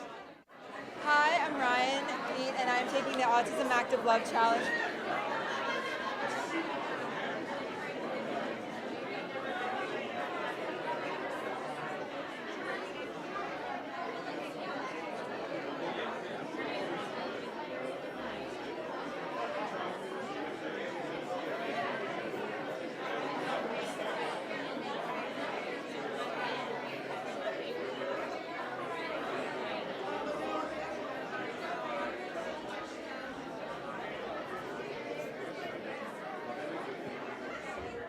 Hey, I'm Norman Gould, and I'm taking the Autism Active Love Challenge for Avery.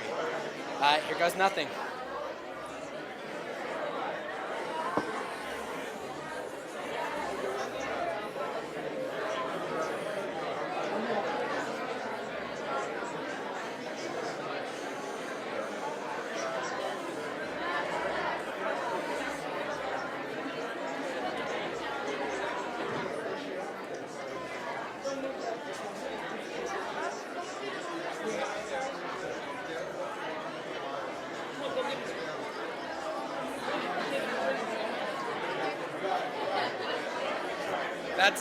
That's supposed to be me surfing, like a really huge wave. I nominate Joey King, Julie Bowen, and Karin Brar for this challenge. And remember to donate to helpforautism.org. Together we can make a difference.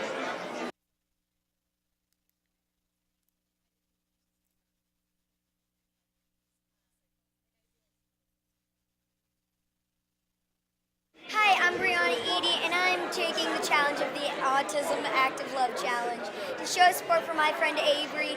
And now we'll draw something that I really love with my eyes closed. So let's do this. Yay. Yeah, stupid marker. Okay.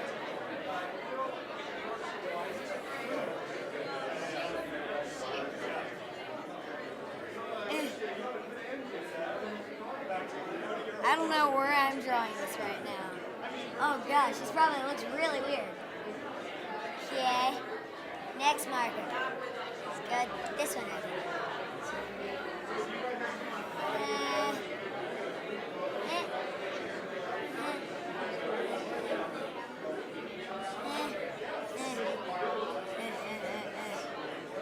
I have no idea what this looks like.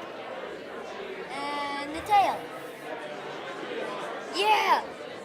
Oh my goodness, I was close. Looks odd. I was trying to draw a dog, but it didn't work out too well. But now I challenge my three brothers, Mark, Chris, and BJ, and please take this challenge. Also remember to donate to helpforautism.org. And together we can make a difference. Yeah. Welcome back to Autism Live. I'm so thrilled because look who I've found here. First of all, Nancy Alspaugh-Jackson, because we're not here tomorrow. I asked Nancy if she would come and be with me today. Yes, Thrilled to have you here. Love being and as if it's not enough to have one autism awesome mom, I have another autism awesome mom. I have Jess Block Nerren. Yes. Did I get the last name right? Yes. Because I was saying it kind of funky before. And but Jess is somebody that we love. She is a remarkable mom, a remarkable human being. She does so many different things, but notably, she is the communications chair for Autism Speaks Southern California, which we're going to be talking about that a little bit more later on. But you do so many remarkable things in our community. You're so well known in our community. Everyone loves you. I said earlier when you I work learned here, from the best. I learned from you guys. So well, but you bring your own joy with you. You're one of those people, you can see that, you know, she grins and you're just a happy person, and everybody who does anything in Southern California gets to meet you at some point and goes, okay, that's a remarkable person. Thank you very much. So we're thrilled to have you on any day of the week for all of those reasons and more. And I'm excited to be here. This is the first time I've actually been in the studio. Which is crazy. I don't know how that could be. Because we're all at the same events together all the time, but this is my first time in studio. Well, it's been way too long. Yes, this is true. But you're here today to talk about something really remarkable because we watched you go through some things, and I've got the Kleenex ready because I can go there easily. That you've got a son. Tell us a little bit about Royce. So my son Royce is 9. He just turned 9 last month, and this spring he was diagnosed with Hodgkin's lymphoma stage 2A in between his heart and lungs and on both sides of his neck. So he went to school one day for 5 minutes. His one-on-one aide sent him home. Sent him to me, and 11 hours later we were getting transported to oncology at Children's Hospital LA for lymphoma.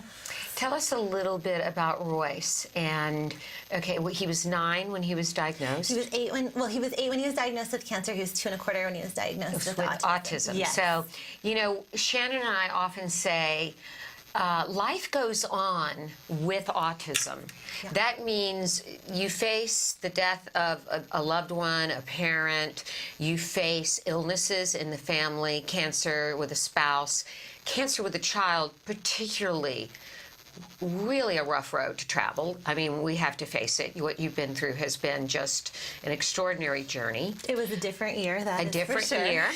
And tell us, first of all, on what level of the spectrum was Royce, and when he was diagnosed, and where was he in his autism journey prior to the cancer diagnosis? Royce is really high functioning now. He's in a regular 4th grade class doing, neurotypical stuff with neurotypical peers or other high functioning children with autism. He was not always that way. He's one of the fortunate ones that's really benefited from the therapies and treatments that we got, and we started with him early. Yes. But he was high functioning at the time of his cancer diagnosis. you know, we used a lot of our like behavioral tools that we had in our toolbox to help him through that journey. Right. But he's really an incredible kid. Like, it was really something that he had inside himself to help life go on in the face of the obstacles that he faced. Well, what were your fears when you first got, I mean, you must have been terrified. I know when my husband got his cancer diagnosis, all I heard was cancer, and you go to, are they going to die? I'm sorry, that's what you go through, right? Or I don't know, maybe you didn't. I waited. If someone was going to give me a timeline, I was going to be worried about a timeline. Right. No one ever gave me a timeline, so I wasn't going to think timelines because no one was giving me a timeline. So I just went on the assumption that someone would have the obligation to give me a timeline if there was a timeline. Right. So I'm like, if we're not having that conversation, that's good. Like, we'll start there, right? Good. And then, like, my son, he just did better if everyone was, you know, joyful around him. Of course. And this is a little kid, you know, and a regular 8-year-old doesn't necessarily know what cancer is. Of course. So a child with autism, like, we've got plenty on our plates without, you know, teaching our 8-year-old about cancer. So he didn't know what cancer was. So some of it was just providing him age-appropriate and developmentally appropriate information about what was going on with him. Were you open with him right away? Yeah, we had to be. So, I mean, he went in and was immediately having trouble breathing and got his biopsy, and they deflated a lung and they put a tube in and they had to, you know, reinflate the lung. So he was already hooked up to machines by the time we were disclosing to him because everything was going really fast. And we weren't going to tell him, like, what was happening with him until we knew for certain, which required doing the biopsy. We just told him we were all working on it. But by the time we acquired the diagnosis, within an hour, we were in there with Child Life and providing that information to him. And Child Life are the most amazing people on the planet. They are so incredible. Like, they are children translators, you know? It was just amazing. They That's had a great thing their to cancer know. We book. should have him on the show. Oh my gosh, it's amazing. Okay. And were they prepared then, or did you have to prepare them for knowing about autism? They are hip to the whole thing. Okay. It is incredible. And actually, we've had ABA and floor time providers who were formerly, like, doing ours as Child Life providers. So the two kind of intersect in an interesting way. Though as autism parents, we don't intersect with Child Life very often unless our children are in the hospital for something else. But they went in and they were prepared, and they had visual guides and move the cancer cell here, and I think there was Velcro involved, and it was like PECs about cancer. It's amazing. But you know, when you need it, you really need it. You're not going to sit there cutting out those little pieces and doing the whole thing. Of course. But they were prepared. And so for Royce, this was a very probably he felt familiar, he felt comforted, he felt with people that supported him. Yeah. And he understood. He did, and I think it's hard to get information like that. Like, he shed a couple tears, and I think he was scared, and then he was like, okay, so let's play Yahtzee, you know? He's like, let's, you know, go. They have a playroom on the floor. He's like, let's go to the playroom. He's still a child. Exactly. You can't ever forget that, can you? Exactly. He's still a little kid, you know? And so our biggest job was just providing him access to his childhood and in the best ways that we could through that process. Okay, so we're going to take a short little break, and then we're going to come back and talk with you some more about what it was like going through chemotherapy and where you gathered your strength from. Because I know that, unfortunately, there's probably somebody else who's watching this that needs to know what it's like. And you so graciously offered to shed some light on that. So stick with us. More after these messages.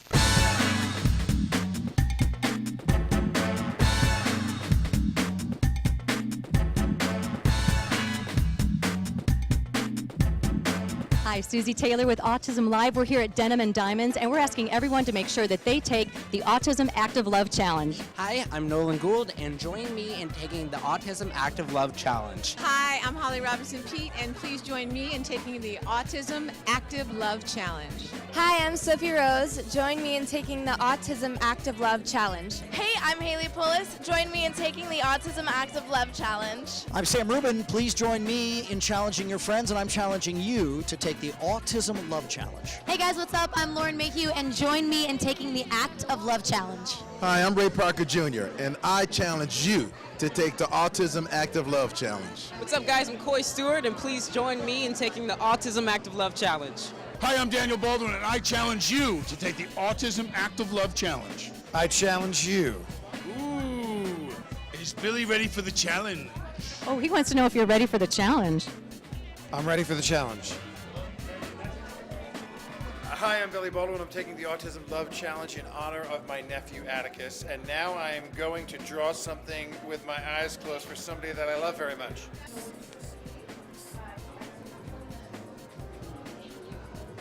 Okay.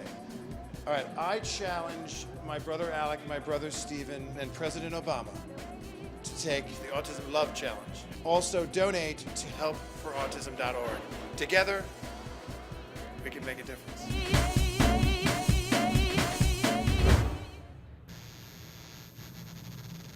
Welcome back to Autism Live. We're doing a very special episode here, and I've got my buddy, Nancy Alspaugh-Jackson, joining me on this special day. Since we're not here tomorrow, we had to get our Nancy fixed today. Okay, I love being here. We love having you here. With this guest who's so phenomenal, Jess. Jess Block Nerren, and we're talking with her about what this year has been like for her, a child on the autism spectrum who is then diagnosed with cancer.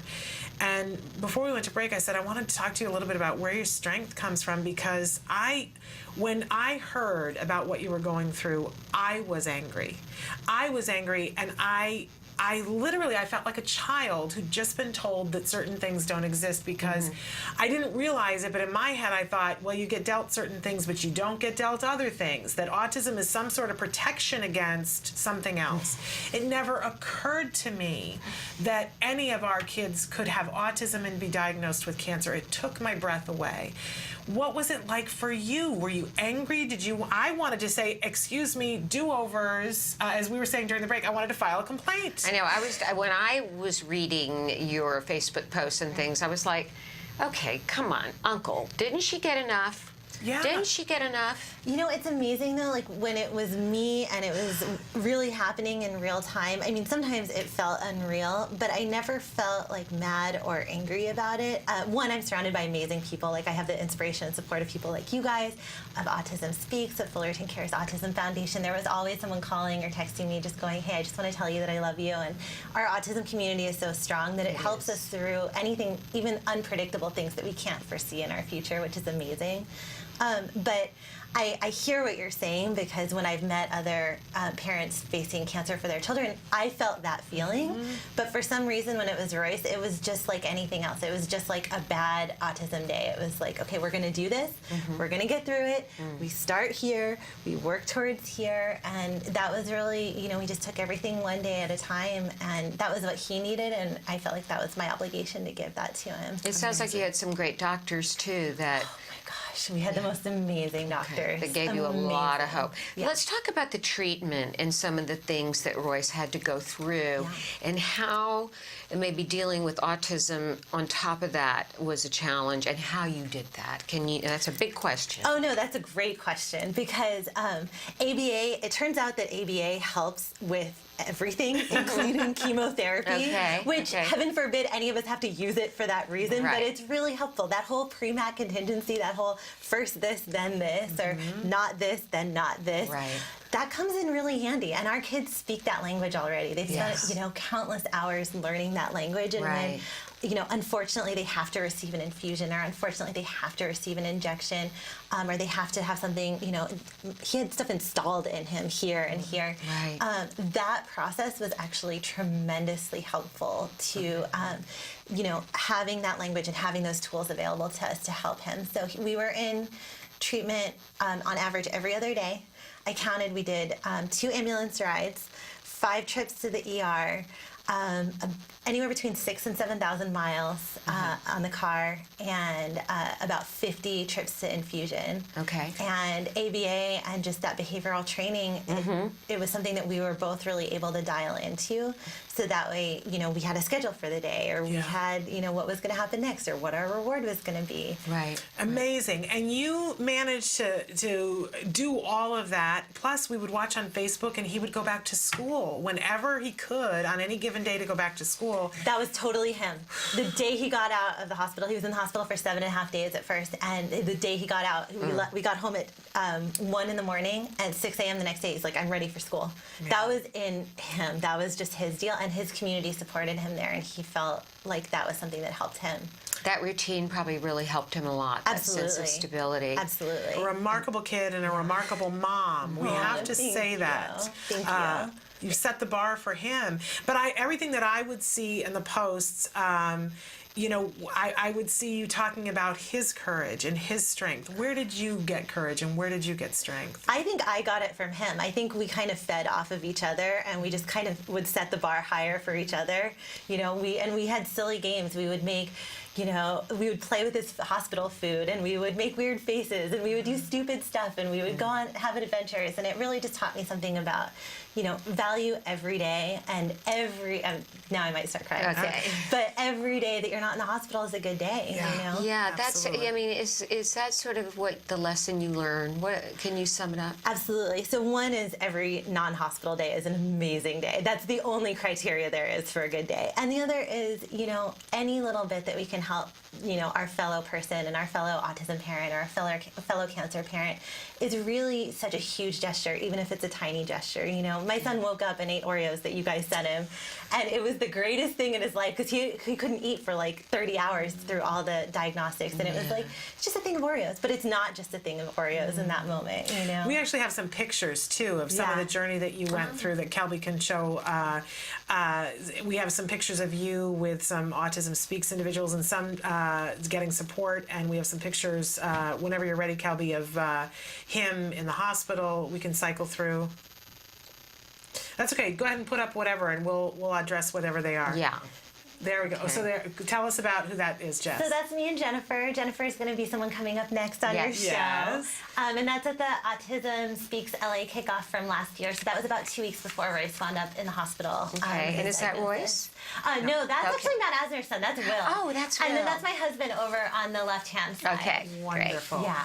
And then go ahead, Kelby, show us some more. So so you did have a loss of hair. That's another thing that we didn't talk about. Yes. Was that at all discomforting for him? I think he's so literal that it just didn't faze him. His hair was jumping off his head, and he's like, "Hey, look, that's my hair," and then he would just go back to his work. He didn't put the meaning into it of it being him looking odd. We told him, you can make bald jokes right now. He loves jokes. We're like, you can look them all up on the internet. You can tell bald jokes while you're bald. So I know we've got more pictures there, Kelby, too. Just go ahead and cycle through. Oh, look at that. Wonderful. He's a beach boy. Yes. Loves the beach. And a polar bear boy. I was going to say, he's all, because I remember there was the Make-A-Wish thing that he wanted to swim with polar bears. Yeah, well, he's not going to swim with polar bears. That might be unsafe. Right. But he's going to go visit the polar bears up in Alaska. That was his wish. I think people are probably dying to know the answer to this question. How is he doing now? And what was he's gone through treatment. Where is Royce today? So he's 100% better. So he's going through his 6-month follow-ups right now. Okay. He passed his 3-month follow-ups with flying colors. So he's been in remission roughly for 6 months at this point. He's on a junior development cycling team. He runs 2.5 miles before school 3 days a week in his little running club. And he's doing great. He does regular stuff in a regular way, and we had cancer light. And there's no such thing as cancer light, but we had cancer light because we only went through this for 4 months, you know, and there were people alongside us that had been there for years and years. And so just the fact that, you know, he's doing so well so quickly, we're incredibly blessed and incredibly fortunate. I want to know when you're going to start writing your book. Have you started writing Immediately your book? after this, no. Because you should. And I know that just as this was starting to happen, you had just started public speaking, going and speaking at different events, which is a wonderful thing and you're brilliant at. Thank you very much. And I know that you're starting to get back to that. So if people want to know about how they could have you speak at an event that they're holding, how would they get a hold of you, Jess? So anyone can email me anytime. My email is jess@feltonmedia.com. So people can email me there anytime. But also, I mean, I speak a lot with Autism Speak Southern California. I actually have a blog that I've provided to National as like a follow-up on our journey. So anytime I can do anything to support someone. There's not a lot of information about this out there. Right. So anything I can do to help someone. But obviously with the diagnosis, the rates for autism and the rates for pediatric cancer, we're going to have a lot of children facing this situation. Absolutely. It's a sad truth, but it's something we have to be ready to deal with. And thanks to your being a role model, I have a feeling you're going to help a lot of families get through something like this if it happens to them. Well, thank you for giving me an opportunity to speak about it. And thank you for all of everything that you guys do. We have such admiration for you. Thank you. You really are remarkable. And now everybody can see why we love you. We love you. And please give our best to Royce. Yes. we're watching and seeing how remarkably he does. We're going to take a break now, and then we're going to bring in Jennifer Jones, who is also from Orange County Autism Speaks. She's going to be talking with us about her new position there because she's just gotten a new title, which is really remarkable. And she's going to talk with us about the walk, which is fast approaching. I can't believe how quickly it's coming up. My goodness. And why you might want to make yourself available to go to the Orange County Autism Speaks walk. So stick with us.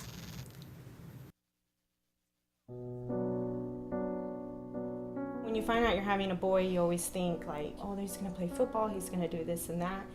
And then when he's diagnosed, all those things get washed away.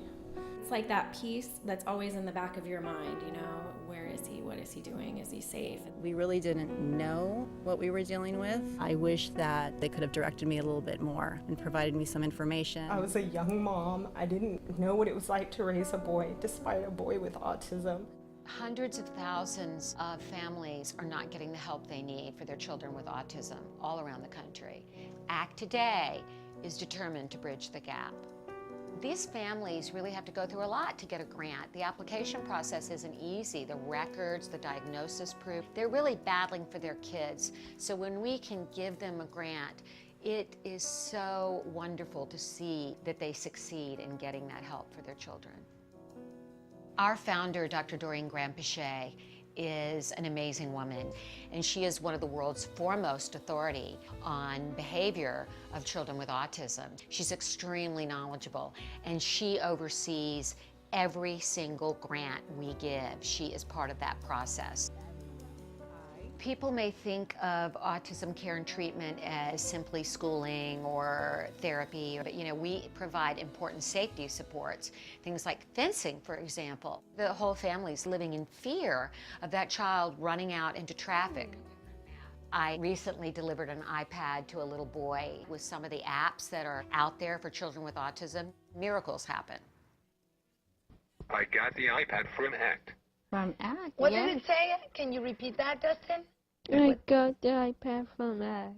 We have helped so many military families, and when I think of these brave families that are fighting two battles, one to protect our country and one for the right treatment and care for their children, it breaks my heart, and I think we have to do more as a nation to help them. There's not a day that doesn't go by that we don't think about it. Some people say, oh, he's normal. You don't see the battles that I see every single day. My husband does have to deploy, and when they get on that bus, that might be the last time that my kids ever see them. So I called, and they informed me that he had received the grant, which was like a blessing from above. I was just like speechless. I just started to cry because, you know, without it, we would have been lost. The ACT grant was a total miracle. Without that, we wouldn't be able to receive the service dog. So we're so appreciative what they've done for us as a family. Recently, ACT Today funded a program for military children with autism in San Diego, the Inclusion Films program, which is run by Joey Travolta, and teaches kids on the autism spectrum literal filmmaking skills. They learn how to make a movie. Are we ready? There you go, got it. Okay. Everything that goes into the process of making a film goes into everyday life. So they're learning life skills, they're learning to collaborate. It was really nice to know how much they were enjoying this camp, and they're with people who are supporting them and are making them feel great about themselves and their differences and their similarities. And I get two kids that are working together and apart and together and apart, so it's an interrelationship as well as a camp and a learning experience. It's so fulfilling when I get letters. One stands out for me, a boy who was 14 with Asperger's, and we gave him a grant to go to a drama camp. He wrote to us and said, "Dear ACT Today, thank you for letting me belong for the first time in my life." These kids are remarkable. You know, we underestimate them. They're so knowledgeable, they're so capable, and we can change the life of a family, which means changing the life of a community.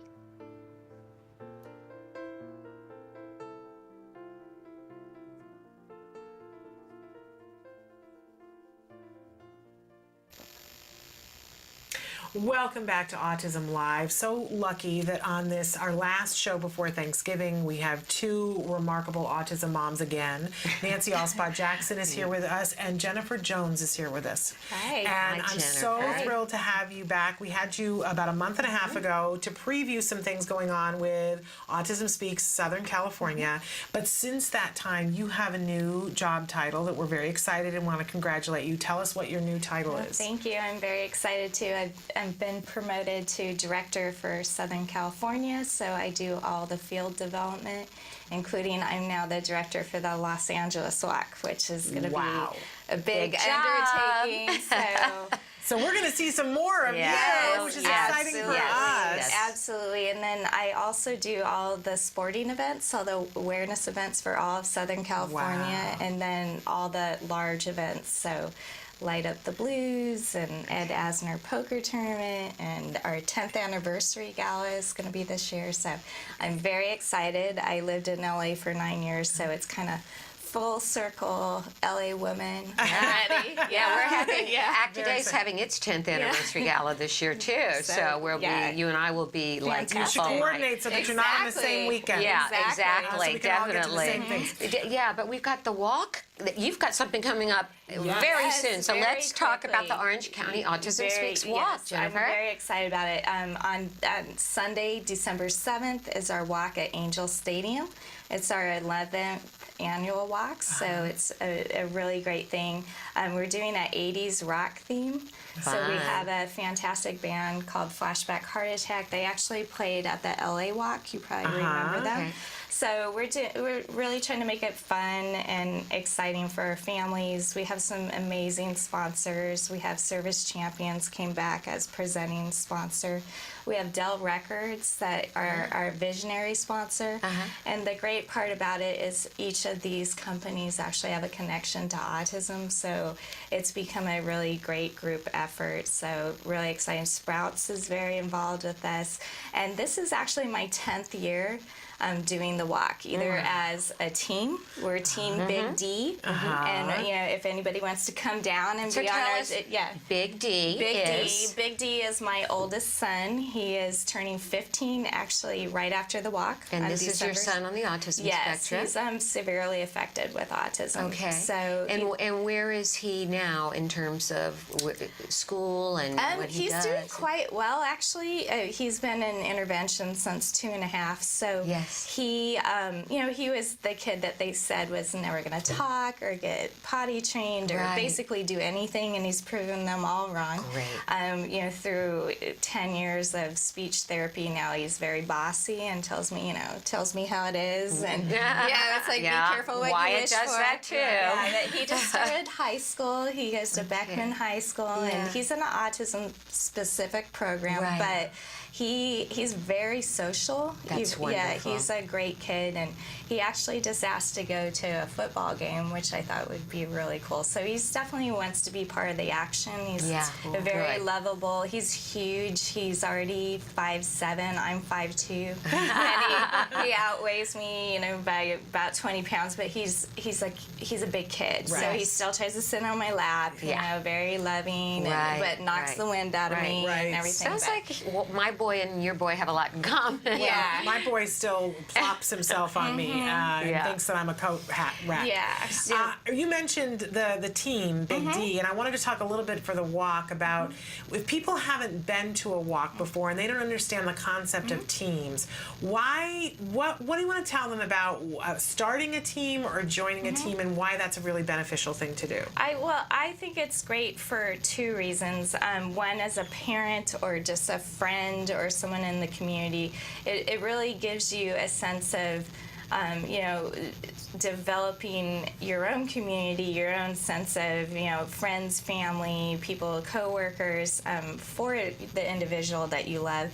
But just kind of, the power of the people, getting out there, spreading awareness. But, when I started, my first walk, Dylan was just diagnosed. So I was in that stage of just feeling very alone, very isolated. you know, not clinically depressed, but pretty close. And it was literally probably about 4 months after he got diagnosed. And what was great for me was going and seeing so many people, so many different age ranges, and seeing that there was hope, there was a sense of community, and that I wasn't the only one out there. And one great thing I think about our walk is the resource fair. We have over 60 vendors already. I keep getting applications every day. And for, you know, any age range or any stage that you're in, there's a resource for you. So if you're looking for, obviously, things like ABA, but things like pediatric dentist, or where to get your kid's haircut, or swim lessons, things like that, we basically have it all. And then we have a great kids zone too, where there's a lot of stuff. We're gonna have a sensory garden with big pools for the kids, for their needs, you know, bouncy castles, all the fun stuff we would all wanna do. So I just think, you know, starting a team, learning the mission of Autism Speaks, and, you know, why we're doing what we're doing, you know, motivates us to understand, you know, why it's important to fundraise and be an advocate and bring about awareness to the community. So it's all full circle. So I would say for me, that's what it's about. Yeah, absolutely.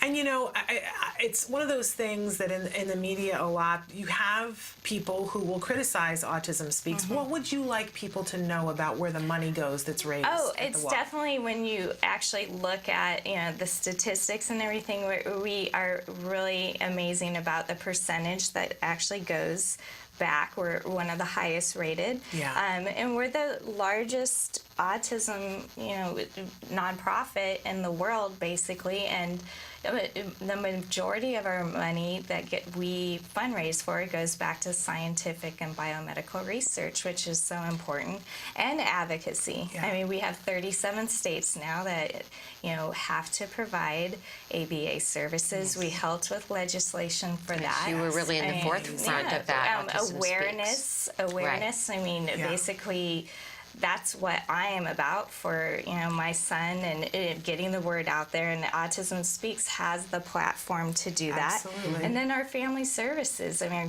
our family services, many people, and especially our Southern California community, have received grants. And it's, you know, anything from service providers and neighborhood grants to now our whole safety and wandering program. We're doing swimming grants so children can learn to swim. You know, obviously we all know with wandering that drowning is, you know, the #1 cause of death. So I mean, there's so many things that I think sometimes, obviously when you're the biggest out there, you know, you're also going to take, you know, the biggest hits. I just have to say, as the executive director of ACT Today, Autism Care and Treatment Today, I have been very blessed to work with Autism Speaks. Autism Speaks has sponsored our ACT Today for Military Families Run and Festival for 4 years at anywhere from the $5,000 to $10,000 level, because they want to see our military families get the help and treatment they need. Autism Speaks gave us a community service grant for our first ACT Español project, which was a conference in Spanish for Spanish-speaking families, which Matt Asner came to, and we got a community services grant for that. We have been, our annual gala, Autism Speaks helped sponsor, and we consider you to be so important and in the forefront of what is done. Without an Autism Speaks, there would not be the awareness there is today.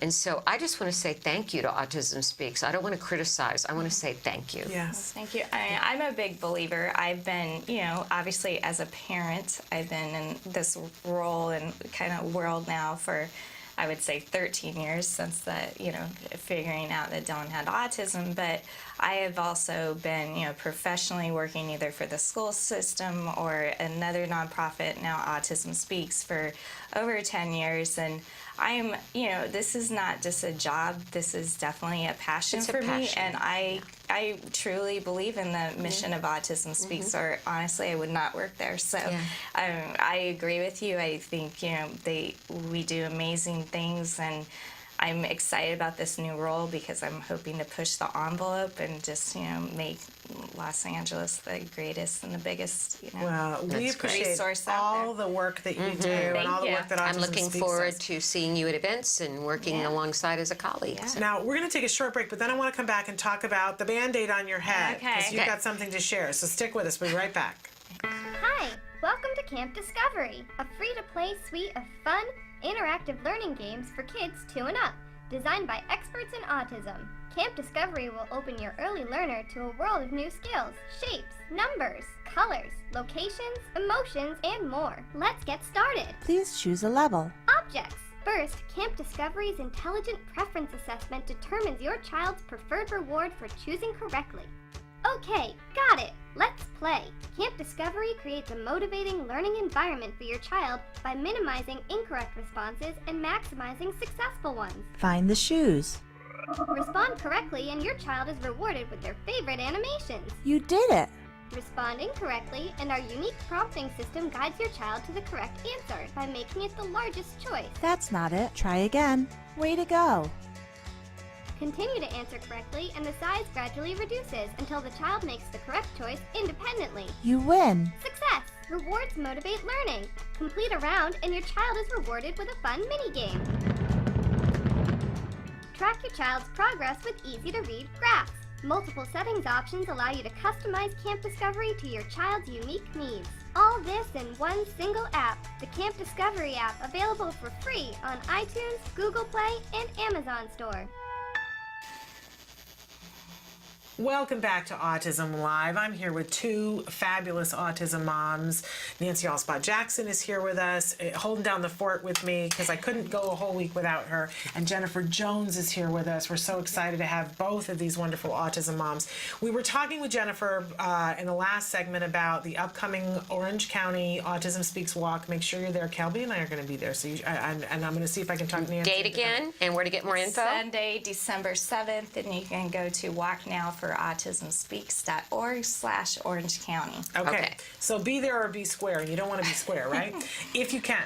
And if you can't get to that one, go to the one that's near you. So you definitely want to participate. It's a Band-Aid on her head. Yeah, well, to go on with the discussion with Jess and everything that we're talking about, I am very grateful this year and thankful. I actually had my own little health scare. I have been telling people, we just had our Autism Awareness Night with the LA Kings, and I have been saying, I got in a hockey fight, and you should see the other guy. Right. But I had a little bit of a scare. Many of you know I'm a beach girl, and been doing stuff with Surfers Healing for years and stuff. So I'm going to send Izzy the bill. But I had a little scare with the big C word too. With I was diagnosed with skin cancer, and luckily everything has turned out fine, and it was an isolated, area, and I had surgery, and it's all good. Of course, it's right on my face, so it's kind of hard to hide it, but it really was an eye-opener, especially being a single mom for 2 children and one on the spectrum of just being smart and making sure I have, a plan and everything. Confronting a lot of life issues. Yeah, a lot of issues. And then also just myself and, looking at the way I do things and, doing more yoga now. Yeah, taking care of yourself. I think as parents with children with autism, we tend to focus everything on that, and then when something hits, something else hits, you we don't know anything about that, right? Yeah, right. This is a great, I mean, both you and Jess, what you're talking about, and Shannon and I have a lot of personal things going on. My husband's in his 2nd major round of chemotherapy for prostate cancer. You've had a lot going on in your life. Your son has been sick. You've got a lot going on. With Everybody does. Don't family we all? issue, We're all right? carrying our bag of hammers. But with autism, all the other things in life still happen to you. Yeah. And I think sometimes we think, well, we're so engrossed in the autism, none of those bad things are going to happen, but they do. Yeah, they do. And that's when, as a community, we have to come together and give each other support and not be afraid to reach out for support and take care of ourselves. That self-care thing is a big part of it. Self-care and take care of each other, too. Yes. I want to know, did somebody say something to you and that's why you got it checked, or were you at a regular yearly exam? It was kind of a combo where I saw something kind of growing fast, and so I inquired about it, and then I went for just, the checkup anyways, and as soon as my doctor saw it, basically said, okay, we have big trouble here. And so they sent me to a specialist, and it was one of those whirlwind, like very dramatic, stressful months, But we're grateful that you followed up on it. Oh, and that it's all good. Definitely. I mean, it's definitely, if you ever feel in general off or that something might be good to get it wrong, you got to get it checked, and you just got to go full force. And, Okay. Yeah, and I'm good. I mean, All right, good. Yeah, We need I you got. around. I have a lot to do. I don't have time. That's to. right. Yeah. Okay, well, we thank you so much for being here. Thank we hope you, you have Jennifer. a wonderful Thanksgiving. Thank you. You too. All right, we're going to take a break, Are we and we're going to show come back. that World According to Matt? Take the challenge? Do we have that we could show that right now? But if we do, we it's won't 4 have time minutes. for the Okay. recipes. All We're right, going to we'll do show it. that next week. We're going to show you the Autism Active Love Challenge. We're going to say goodbye to Jennifer, and then Nancy's got some recipes for us real quick. So stick with us. There's been another new study about optimal outcomes, and I wanted to know, what are your thoughts on recovery? Do you think it's possible? Do you believe in recovery from autism? On recovery, you learn how to adapt. I mean, I've had a lot of experimental brain scans done, and I have found things that are definitely abnormal. I have an enlarged left ventricle that's definitely abnormal. That's not going to go away. That scan was done less than 5 years ago. But you work with someone and they adapt. You're not going to make me an algebra specialist. That's just not going to happen. But things like getting better at public speaking, that is something that I gradually learned. What I'm seeing today, especially with some of the kids on the mild end of the spectrum, I'm seeing teenagers that are much milder than me that haven't learned things like how to go up to the counter at McDonald's and order food all by themselves, how to go on the bus, how to shop, how to go in the store and shop, how to do a checkbook, basic things like that. Because what drives me crazy is when I go back to the cattle world and I see a guy in the maintenance shop that's running the whole maintenance shop at a big plant, and he's as Asperger's as he can be, and he's running a whole maintenance shop. And then I see Junior that's addicted to video games, and you can't get his duff off his chair and get him doing things. Now, when I was in high school, I did a lot of thinking about this.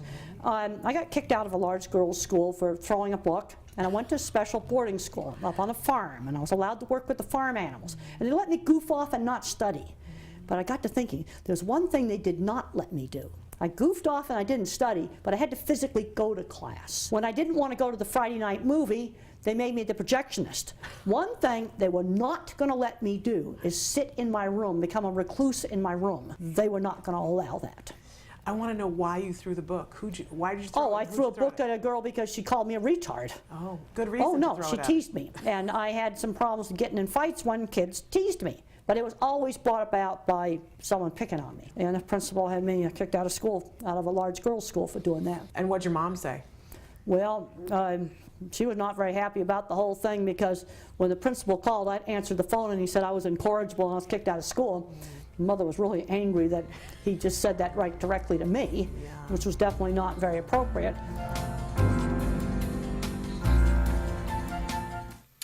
Welcome back. Nancy's got some recipes for us. I do, because obviously in a day and a half or 2.5 days, whatever. It's, we're going to eat today, let's face it. Okay, all right, so it's Turkey Day.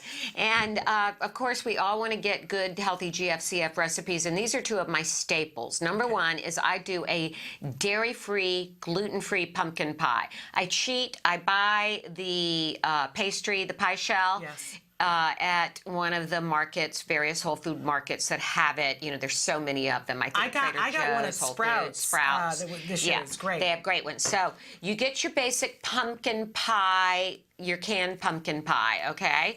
And instead of heavy condensed milk or cream, coconut cream. Yay! Okay, so the basic recipe is this, and we'll put it on the blog. Okay. This is optional, the 3/4 cup granulated sugar. My kid can't take sugar, so I don't do that. And this tastes fine without it. 1 teaspoon ground cinnamon, a 1/2 teaspoon of salt, 1/2 teaspoon ground ginger, and optional 1/4 teaspoon ground cloves, 2 large eggs. You take your pumpkin pie mix, you take 1 can of coconut cream, you blend it all up, you pour it into your pie dish, voila, the pumpkin pie tastes as good, and Wyatt likes the dairy-free whipped cream as well, the soy. Nice. Yeah. But you do have to bake it, don't you? Oh yeah, you bake it. Yes, Okay. yes. All right. You bake Okay. it And then, for however many minutes. I forgot what that part was. We'll put it on the blog. We've got 2 minutes, and Okay. here's your recipe. Okay, so for my GFCF stuffing, we're giving free advertising to Glutino today. They're gluten-free cornbread stuffing. It has no dairy in it. And here's how you do this. I do it with turkey sausage. It makes it so yummy. So you take one of those casings of turkey sausage, you saute that up, you put it aside.